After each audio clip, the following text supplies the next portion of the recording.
오늘 아침에 우리 함께 나눈 말씀은 이사야서 61장 1절부터 7절까지 말씀입니다. 주님께서 나에게 기름을 부으시니 주 하나님의 영이 나에게 임하셨다. 주님께서 나를 보내셔서 가난한 사람들에게 기쁜 소식을 전하고 상한 마음을 싸매어주고 포로에게 자유를 선포하고 갇힌 사람에게 석방을 선언하고 주님의 은혜의 해와 우리 하나님의 보복의 날을 선언하고 모든 슬퍼하는 사람들을 위로하게 하셨다. 시온에서 슬퍼하는 사람들에게 제 대신에 화관을 씌워주시며 슬픔 대신에 기쁨의 기름을 발라주시며 괴로운 마음 대신에 찬송이 마음에 가득 차게 하셨다. 그리하여 사람들은 그들을 가리켜 의의 나무, 주님께서 스스로 영광을 나타내시려고 손수 심으신 나무라고 부른다. 그들은 오래전에 황폐해진 곳을 쌓으며 오랫동안 무너져 있던 곳도 세울 것이다. 황폐한 성읍들을 새로 세우며 대대로 무너진 채로 버려져 있는 곳을 다시 세울 것이다. 낯선 사람들이 나서서 너희 양떼를 먹이며 다른 나라 사람들이 와서 너희의 농부와 포도원지기가 될 것이다. 사람들은 너희를 주님의 제사장이라고 부를 것이며 우리 하나님의 봉사자라고 일컬을 것이다. 열방의 재물이 너희 것이 되어 너희가 마음껏 쓸 것이고 그들의 부귀영화가 바로 너의 것임을 너희가 자랑할 것이다. 다 같이 있습니다. 너희가 받은 수치를 갑절이나 보상받으며 부끄러움을 당한 대가로 받은 몫을 기뻐할 것이다. 그러므로 너희가 땅에서 갑절의 상속을 받으며 영원한 기쁨을 차지할 것이다. 아멘. 이제 드디어 저희가 이사야서 61장까지 왔습니다. 61장의 주제는 그거예요. 하나님의 구원. 하나님이 이스라엘을 회복시키시는, 그러니까 이스라엘이 진정한 하나님의 나라가 되는 그 모습을 우리에게 보여주시고 또한 예언해 주고 계시죠. 자, 여기까지 우리가 함께 하나님의 말씀을 나누면서, 특별히 이사야의 예언의 말씀을 나누면서 제가 반복적으로 강조한 내용이 있다면 이거였습니다.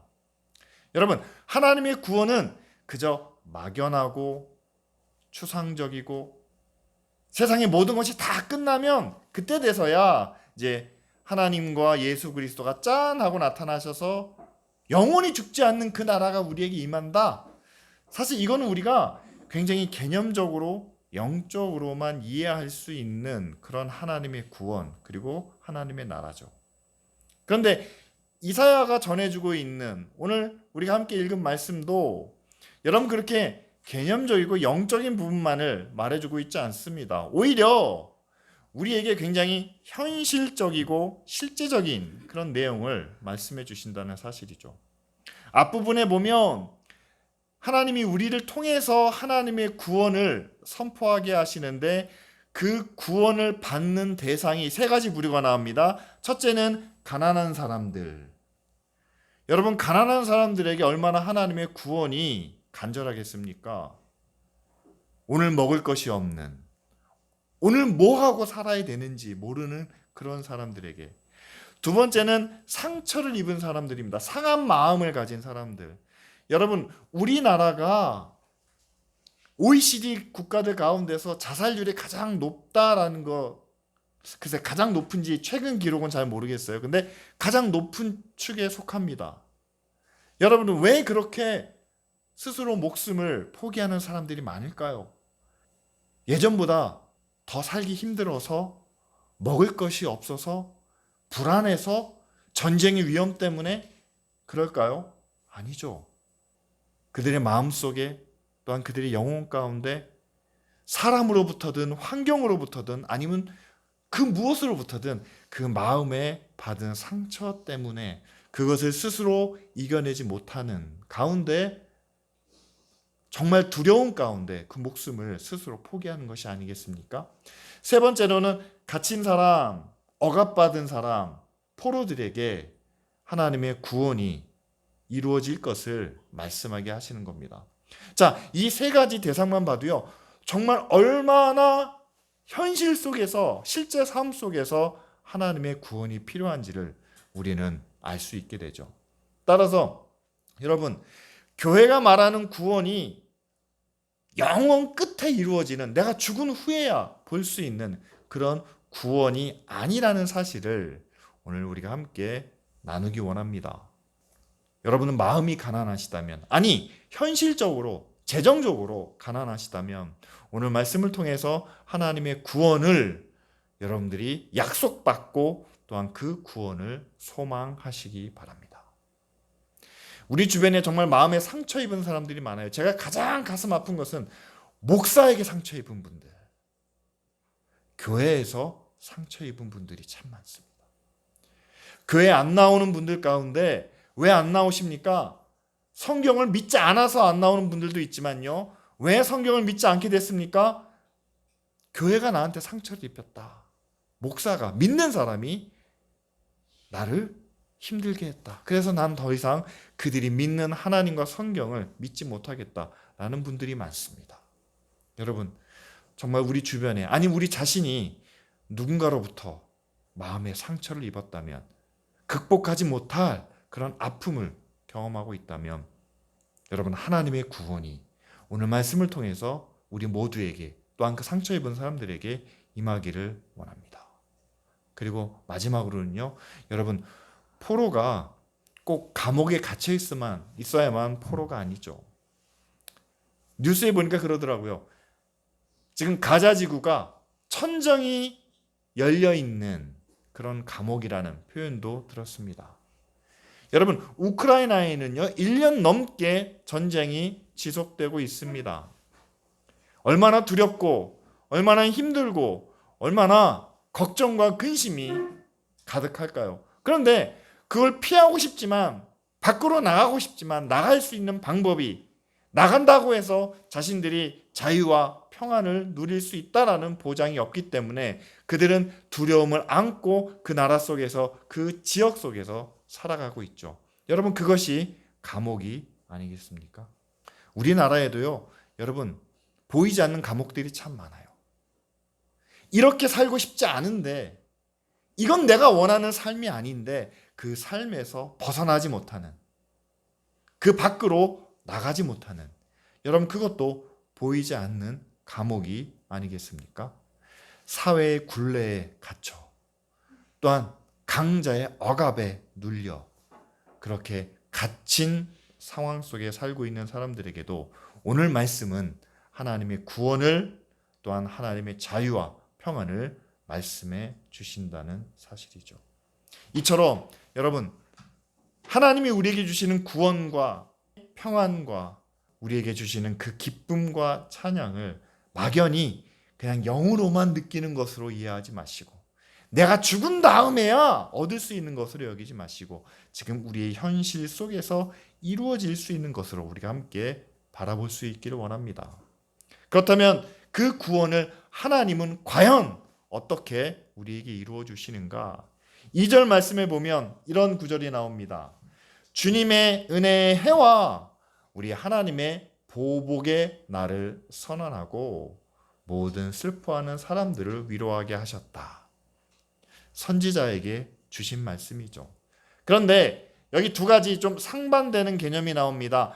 주님의 은혜의 해. 여러분, 이거는 은혜의 해니까 사랑과 빛과 평안이 넘치는 그런 모습이죠. 그런데 그 은혜와 함께 우리 하나님의 보복의 날을 함께 선언하게 하셨다라고 말씀하죠. 자, 그러면 몇 월 며칠 언제쯤 하나님의 은혜가 우리에게 임하고, 그리고 그와는 다르게 몇 월 며칠 몇 시쯤에 하나님의 보복의 날이 저들에게 임할 것이다. 여러분, 이런 선언이라고 생각하십니까? 아니요. 제가 해석할 때는 그게 아닙니다. 선지자를 통해서 한 날을, 한 때를 선언하게 하시는 겁니다. 하나님의 은혜가 우리에게 임할 그 순간 저들에게는 하나님의 보복이, 다시 말하면 하나님의 진노와 심판이 임하게 될 것이다. 근데 여러분 생각해 보세요. 하나님은 의로우신 하나님이고 선하시고 사랑이 넘치는 분이 아닙니까? 그런데 한번 가만히 생각해 보시기 바랍니다. 우리는 은혜를 받는데 저들은 심판을, 저들은 재앙을 받아요. 그럼 우리는 기쁘지만 저들은 슬퍼할 것 아니겠습니까? 여러분, 믿지 않는 사람들이 가장 싫어하는 기독교의 모습이 바로 그거예요. 믿는 우리는 좋은데 니네들은 큰일 났다. 니네들은 이제 죽는다. 이 모습을 향하여 하나님은 절대로 사랑의 하나님도 아니고 공평한 하나님도 아니고 은혜의 하나님이 아니다 라고 이렇게 이야기합니다. 왜냐하면 왜 누구에게는 좋은 일을, 왜 누구에게는 나쁜 일을 주시는 하나님이냐, 그렇게 말하고 있기 때문이죠. 여러분, 오늘 말씀을, 이 2절 말씀을 우리가 좀 주의 깊게 잘 해석해야 될 필요가 있습니다. 분명히 하나님이 정하신 때에 우리에게 은혜를, 우리에게 구원을, 우리에게 평안을 주시는 것이 맞습니다. 그런데 우리에게 좋은 것을 주시는 반면에 저들에게는 나쁜 것을, 악한 것을, 두려운 것을 주시느냐? 아니요, 그게 아니라는 거예요. 하나님의 의가 이 땅에 이루어질 때 여러분 어떤 변화가 우리 가운데 찾아올지 한번 생각해 보시기 바랍니다. 3가지 대상을 말씀드렸어요. 하나님의 의가 이 땅 가운데 임합니다. 가난한 자들에게는 어떤 하나님의 의가 나타날까요? 그들이 일을 안 해서, 그들이 게을러서, 그들이 나빠서 가난해졌을까요? 여러분, 게을러서 가난한 사람도 있어요. 그러나 게으른 사람에게도 일용할 양식은 필요하죠. 사람으로서 기본적으로 살아가야 될 것이 필요합니다. 그런데 그것마저도 없어요. 그렇다면 하나님께서 그들에게 은혜를 베푸시죠. 레위기에도 가난한 사람들이 밭에 나가서 이삭을 주워 먹고 살도록 하셨다라는 겁니다. 가난한 사람이 일할 능력이 없으면 3년에 한 번씩 11조를 그들을 위해서 드리게 하셨다는 겁니다. 이게 하나님의 은혜죠. 가난한 사람들에게 하나님의 은혜가 베풀어집니다. 하나님이 직접 다스리시는 그때가 되면 하나님의 사랑이, 하나님의 은혜가 가난한 자들에게 더 직접적으로 나타날 겁니다. 그런데요, 가난한 사람들에게 그런 은혜가 임했을 때 여러분 반대로 부자들에게는 어떤 일이 일어날까요? 가난한 사람들에게 저렇게 은혜를 베푸셨으니 믿는 부자들에게는 더 큰 은혜를, 갑절의 은혜를, 10배의 은혜를 주시지 않을까? 여러분, 그렇다면 얼마나 좋겠습니까? 그러나 기억하시기 바랍니다. 하나님의 의는 이거예요. 가난한 사람들에게는 하나님의 은혜와 축복이 임합니다. 그런데 그들을 가난하게 만든 사람들에게는 뭐가 임할까요? 하나님의 의로운 책임과 처벌이 따르겠죠. 여러분, 우리가 사는 시대는요, 가난한 사람이 자기 의지로 가난해지는 것도 아니고 자기가 원해서 가난해지는 것도 아니고 일을 안 해서 가난해지는 것도 아닌 경우가 참 많습니다. 가난해진 사람 중에서는 누군가 그를 가난하게 만든 다른 사람이 있다는 사실이에요. 구약에도 그런 비유가 나오지 않습니까? 99마리의 양을 가진 사람이 있는데, 부자가 있는데 친구가 찾아왔어요.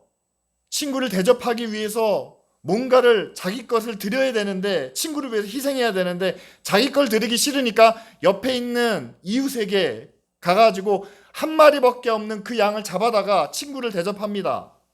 여러분, 그런 게 지금 우리의 세상이 아닌가요? 99개를 가지고 있는 사람이 마지막 하나만 채우면 100개니까 완전해지고 싶어서 약한 사람, 가난한 사람의 하나를 채워서 자기를 완전하게 만드는 그런 세상 가운데 우리가 살고 있다면, 여러분, 하나님의 구원이 가난한 사람들에게 임할 때에 그를 가난하게 만든 사람에게는 하나님의 의로운 징계와 심판이 임하게 되는 것이 당연하지 않겠습니까?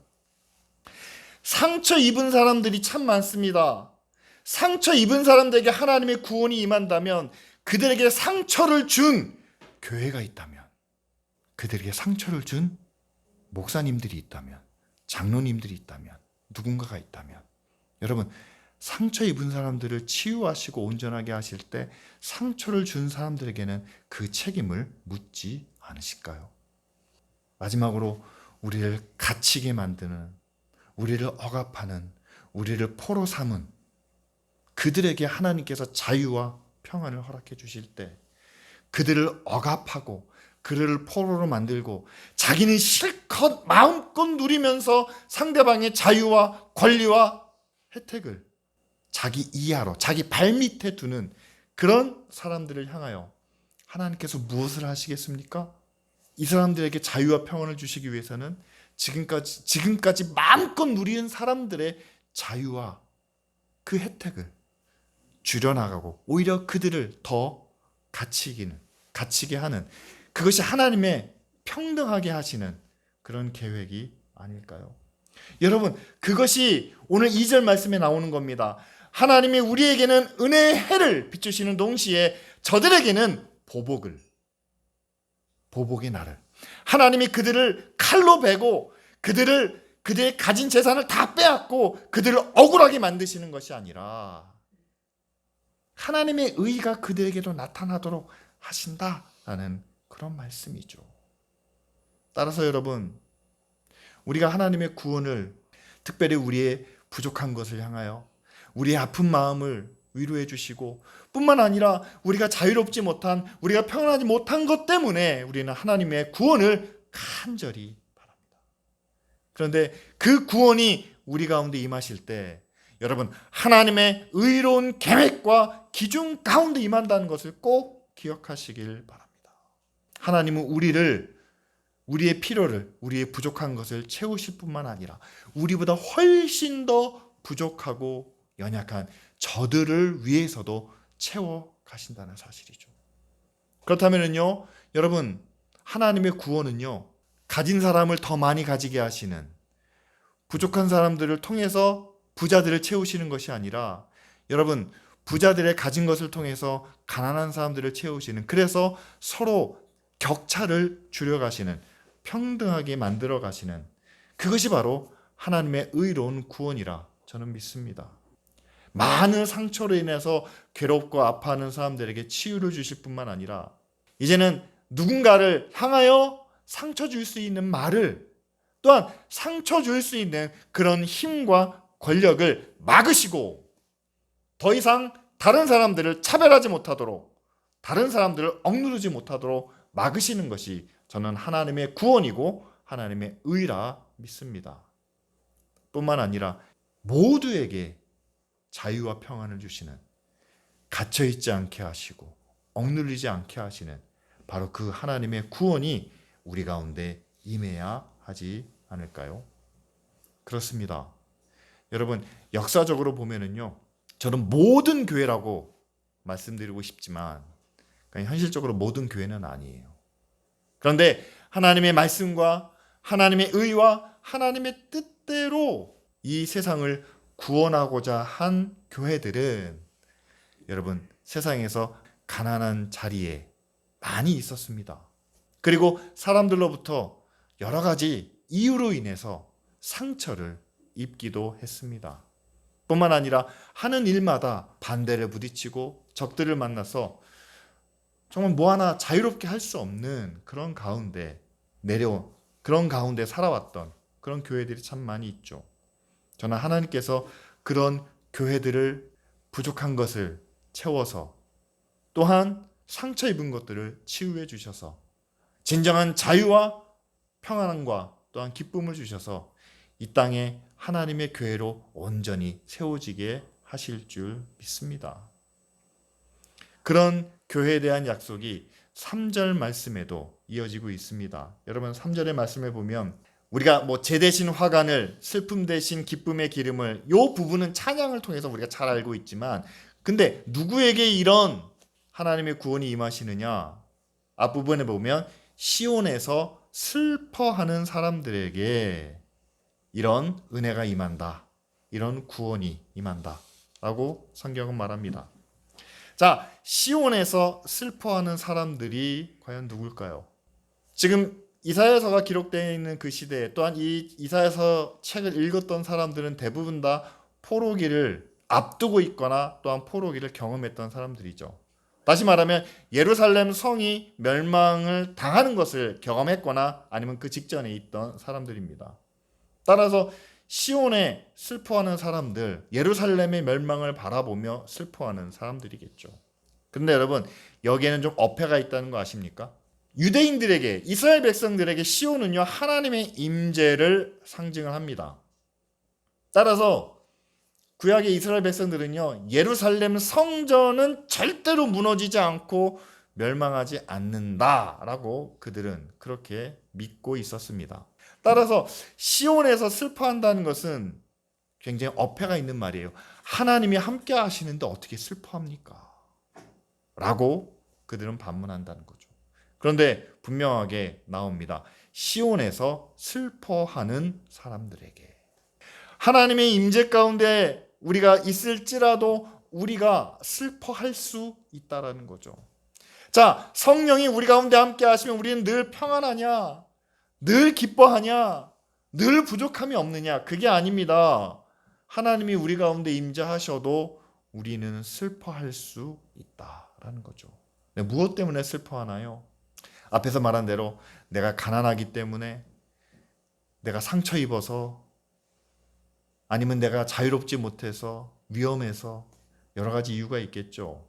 하지만 오늘 말씀 가운데 슬퍼하는 이유는 단 하나라고 생각을 합니다. 하나님이 우리와 함께 하시고 이곳에 하나님의 성전이 세워졌는데 하나님의 성전을 우리가 온전히 지키지 못한, 다시 말하면 성전의 목적이 어디에 있습니까? 우리가 하나님의 백성이 되는 거죠. 하나님의 백성이 되어 하나님의 다스리심을, 하나님의 의를, 하나님의 능력을 누구에게 나타내는 겁니까? 이스라엘 백성들 사이에서만 나타내는 것이 아니라 주변에 있는 많은 나라들에게 나타내는 겁니다. 그런데 그 일을 감당하지 못하고 오히려 침략을 받고 공격을 받고 주변에 있는 많은 부족들이 너희가 하나님의 백성인데 이 모양이 이 꼴이냐? 라는 소리를 듣는 거죠. 따라서 그들이 시온에서 슬퍼할 수밖에 없는 상황을 맞게 되었다는 사실입니다. 근데 감사한 것은 시온에서 슬퍼하는 사람들에게 두 번째 기회가 주어진다는 사실이죠. 왜냐하면 하나님이 그들에게 다시 찾아오셔서 그들에게 제 대신 화관을, 슬픔 대신 기쁨을, 또한 괴로운 마음에 찬송할 수 있는 마음을 주신다, 주실 것이다 라고 약속하고 계시기 때문입니다. 여기서 중요한 것은 그거예요. 슬퍼할 수밖에 없는 상황인데 아직도 시온에 남아있는 사람들이라는 의미를 포함하고 있습니다. 일부는 그 슬퍼할 수밖에 없는 그런 상황을 외면하고 버리고 떠난 사람들도 있겠죠. 여러분 그렇지 않습니까? 지금까지 이어져 내려온 교회 역사 속에서도 교회가 하나님의 의를, 하나님의 말씀을, 하나님의 구원을 전하면서 많은 고난을 겪었습니다. 우리가 입은 그런 피해로 인해서 슬퍼하는 때도 많았습니다. 그것 때문에 교회를 떠난 사람들도 많았습니다. 그러나 그렇지 않고 그 하나님의 교회, 하나님의 임재 안에서 함께 슬퍼하는 사람들에게, 여러분 오늘 말씀에 나타난 것처럼, 그리고 우리가 찬양을 통해서 함께 불렀던 것처럼 하나님은 화관을 씌워주시며 기쁨의 기름을 발라주시며 또한 우리 마음속에 괴로움 대신에 찬송할 수 있는, 그래서 주변에 있는 사람들이 우리를 보고 그렇게 이야기를 합니다. 저 사람은 의의 나무 같다. 하나님이 자기 영광을 나타내시려고 손수 심은 나무 같구나 라고 이렇게 말한다는 사실이죠. 주변에 있는 많은 사람들이 저희를 가리켜, 저희 교회를 가리켜 의의 나무, 의로운 교회라고 부른다면 여러분 우리는 이미 하나님의 구원의 은혜를 누린 교회일 겁니다. 또한 그 사람들이 우리를 향하여 하나님께서 자기 영광을 나타내시려고 하나님이 심으셨구나, 하나님이 이곳으로 보내주셨구나 라고 말한다면 그것도 우리는 이미 하나님의 구원을 입은, 누린 사람들이겠죠. 그런데 여러분 세상 사람들이 우리에게 뭐라고 이야기하는 줄 아십니까? 기쁜 우리 교회는 그렇지 않지만, 또한 많은 교회들이 그렇지 않지만, 일부 교회들을 향하여 저 교회는 안달이 났어. 성공하려고, 잘 되려고, 사람들 많이 모으려고, 뭔가 자기 영광을 나타내려고, 하나님의 영광이 아니라 자기 영광을 나타내려고, 자기 성공을 이루려고 여기까지 왔고, 또 그로 인해서 우리의 주변을, 우리의 환경을 어지럽히고 있다라는 그런 얘기를 듣고 있지는 않습니까? 여러분, 하나님의 구원이 어떻게 임하는지 다시 한번 생각해 보시기를 바랍니다. 먼저 주변 사람들이 우리에게 인정하는 겁니다. 의로운 나무구나. 그리고 하나님의 영광을 나타내시려고 우리를 심으셨다. 따라서 여러분, 더 이상 여러분 성공의 열매나 물질의 열매나 축복의 열매나 이 세상에서 자라갈 수 있는 열매를 맺는 나무가 아니라 하나님의 의를, 또한 하나님의 사랑을, 하나님의 섬김을 열매 맺는 그런 나무가 되시기를 바랍니다. 그리고 더 이상 교회의 영광을 구하거나 목사의 영광을 바라거나 우리의 영광을 얻고자 하는 것이 아니라 하나님의 영광을 위하여서 하나님이 직접 심으셨다는 것을 우리가 함께 깨닫기를 원합니다. 그리고 마지막으로는요, 사람들이 또 이렇게 말하는 겁니다. 6절 말씀에 우리를 향하여 주님의 제사장이다. 그리고 우리 하나님의 봉사자다라고 이렇게 말하는 거죠. 제사장이라는 단어는 너무 익숙해서 좀 쓰고 싶지 않습니다. 오히려 저는 하나님의 봉사자라는 말이 더 마음에 와 닿습니다. 하나님을 위해서 봉사하는 사람들, 하나님을 섬기는 사람들. 그런데 여러분 기억하시기 바랍니다. 우리가 하나님을 어떻게 섬길 수 있을까요? 하나님이 마실 물이 없으면, 하나님이 먹을 음식이 없으면, 하나님이 못하는 일이 있으면 우리가 대신 해주는 것이 하나님의 봉사자인가요? 아니요. 하나님은 부족함이 없으신 분입니다. 그러니까 우리가 우리 것으로 뭔가 하나님을 대접할 수 있다. 이거는 말이 안 돼요.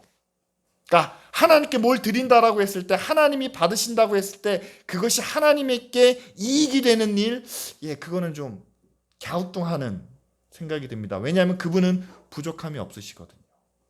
그렇다면 하나님의 봉사자라고 했을 때, 그럼 우리는 어떻게 하나님께 봉사할 수 있습니까? 라고 했을 때 제가 얻을 수 있는 답은 그거 하나입니다. 하나님이 원하시는 일을 하는 거예요. 또 다른 말로는 하나님이 이 땅에서 그 일을 하셔야 하는데 아직 이루어지지 않는 일들을 우리가 찾아 나서는 겁니다. 따라서 하나님이 가난한 자들을 구원해 주셔야 됩니다. 그들의 필요를 채우셔야 되고, 배고플 때 그들에게 먹을 것을 줘야 되고, 또 상처 입은 자들을 하나님께서 직접 치유해 주셔야 됩니다. 그들의 아픔을 위로해 주셔야 됩니다. 근데 아직 주변에서 하나님으로부터 위로받지 못하고 치유받지 못한 이들이 우리 눈앞에 있습니다. 마지막으로 억압받는, 갇혀있는 우리 사회 속에서, 우리 주변 이웃들 가운데 우리와 똑같은 자유와 평안과 기쁨을 누리지 못하는 그 사람들, 누군가는 해결해 주겠지, 누군가는 풀어주겠지, 기도하면 풀릴 거야, 성령이 함께 하시면 될 거야, 우리는 말하지만 그런 말을 하면서도 우리는 그들과 똑같은 자리에 나가지 못하고 그들이 고통받고 있는 것을, 그들이 억압받고 있는 것을 우리는 그저 바라만 보고 있다면 우리는 하나님의 봉사자가 아니죠. 하나님이 하나님의 일을 하시고 우리는 방관자가 되는 것 아니겠습니까? 하나님의 봉사자는요, 하나님의 일을, 아직 이루어지지 않은 일을 우리가 할 수 있는, 그것이 바로 하나님의 봉사자입니다. 교회가 하나님의 봉사자로서, 그런 봉사자들이 함께 모여있는 공동체로서 우리가 해야 할 일이 있다면 하나님의 이름으로 하나님이 하실 일을 하는 겁니다. 교회가 전도합니다. 복음을 나눕니다. 하나님의 이름으로 하나님이 하셔야 할 일을 하는 거죠. 함께 모여서 예배합니다. 찬양합니다. 하나님이 받으실 영광을 위해서 우리가 함께 봉사하는 일이죠. 그런데 이것 외에도 하나님이 세상을 다스리시는 전능하신 하나님이 되시기 위해서 하실 일들이 얼마나 많은지 아십니까? 아직도 세상은 불의한 가운데 있습니다. 직장에 가보십시오. 정상적으로, 정직하게, 올바르게 되어져 가는 일만 있지 않습니다. 사람의 눈을 가리고 사람의 마음을 유혹하고 그래서 자신들만의 이익을 취하는 그 자리에 하나님이 함께 하신다면 하나님이 하셔야 할 일이, 하나님이 이루셔야 될 의와 선함이 얼마나 많은지 우리가 알고 있지 않습니까? 이처럼 여러분, 하나님의 봉사자는 이 땅에서 하나님이 하실 일들을 대신 감당하는 사람들이다라는 사실이죠. 저는 우리가 그와 같이 하나님이 하실 일을 대신 감당하는 봉사자가 될 때에 5절부터 7절까지 계속되는 축복의 말씀들이 있습니다. 여러분, 5절 말씀이 뭐라고 말합니까? 낯선 사람들이, 이방인들이에요. 그들이 나서서 우리의 양떼를 먹이고 다른 나라 사람들이 와서 우리의 농부와 포도원 지기가 된다라고 말씀합니다. 먹을 것, 입을 것, 우리가 쓸 것들 우리가 책임지지 않아도 이방인들이, 세상 사람들이 책임져 준다는 사실이죠. 6절 말씀 중간 부분부터 그렇게 나옵니다. 열방의 재물이 너희의 것이 되고 너희가 마음껏 쓸 것이고 부귀 영화가 너희의 것임을 너희가 자랑하게 된다. 누가요? 하나님의 봉사자가 될 때에. 7절에는 너희 받은 수치가 갑절이나 보상받고 부끄러움을 당한 대가도 받은 몫이 되고 이 땅에서 갑절의 상속을 받으며 영원한 기쁨을 차지하게 될 것이다. 여러분, 앞에서 가난한 사람들의 그런 부족함과 연약함이 완전히 채워지는 모습을 우리가 볼 수 있지 않습니까? 세상에서 상처 입은 사람들이, 고통받는 사람들이 오히려 세상의 사람들이 우리에게 봉사하는, 우리를 더 채워주는 그곳에 의해서 상처가 치유될 것 같지 않습니까? 억압받는, 억눌린 사람들에게 갑절의 보상, 부끄러움을 당한 대가로 그 받은 몫을 기뻐하는, 여러분, 하나님의 구원이 온전히 이루어진 모습이 아닙니까? 그런데 여기 한 가지 기억해야 할 것은 이겁니다. 우리가 하나님의 봉사자가 될 때 그렇게 된다는 사실이죠. 순서를 바꾸면은요, 전혀 엉뚱한 이야기가 됩니다. 갑절의 상속을 받기 위해서, 영원한 기쁨을 위해서, 열방의 재물이 우리 것이 되기 위해서, 쓸 것이 부족함이 없도록 부귀 영화를 누리기 위해서 나 하나님의 봉사자가 되겠습니다. 이거는 유치원이라는 말이에요. 하나님의 봉사자가 되는 일이 얼마나 어려운 일인지 아십니까? 하나님이 하셔야 될 일들을, 전능하신 하나님이 의롭고 선하고 사랑하는 일들을 연약하고 부족한, 욕심 많은 우리가 감당하는 일이 얼마나 어려운지 아십니까? 그런데 그 일을 감당했을 때 분명한 약속과 은혜와 축복이 있다는 사실이죠. 여러분, 오늘 말씀을 통해서 하나님의 구원은 현실적입니다. 아주 구체적입니다. 그리고 지금 우리에게 꼭 필요한 구원입니다. 그 구원을 이루시기 위해서 하나님은 의로운 구원을 우리에게 나타내십니다. 이 의는 공정하시고 공평하십니다. 따라서 낮은 자리에 있는 자들에게는 올라갈 수 있는 은혜를 주시지만, 그러나 높은 자리에 있는 사람들에게는 내려올 수 있는 그런 기회도 허락해 주신다는 사실이죠. 마지막으로 여러분, 우리를 구원하신 이유는, 우리를 자녀 삼아 주신 이유는 하나님의 봉사자로 삼으시려 하신다라는 사실이죠. 예배하고 기도하고 찬양을 통해서 하나님께 영광을 돌립니다.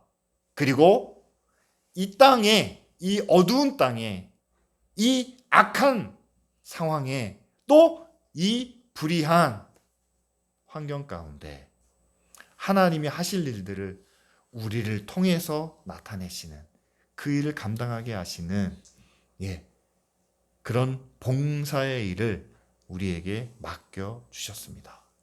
그리고 그 봉사를 감당하는 사람들에게는 하나님의 약속하신 갑절의 은혜와 축복이 있습니다. 이 시간 우리가 함께 기도하기를 원합니다. 말로만 제사장, 말로만 하나님의 자녀, 복된 하나님의 백성 이렇게 말하지 않고 이 땅에 하나님이 하실 일들을 함께 봉사하며 섬기며 나아가는 교회가 되게 하시고 또한 믿음의 자녀들이 되게 하옵소서. 그래서 약속하신 그 은혜와 축복과 능력을 누리게 하옵소서. 우리 시간 다 같이 함께 기도하겠습니다.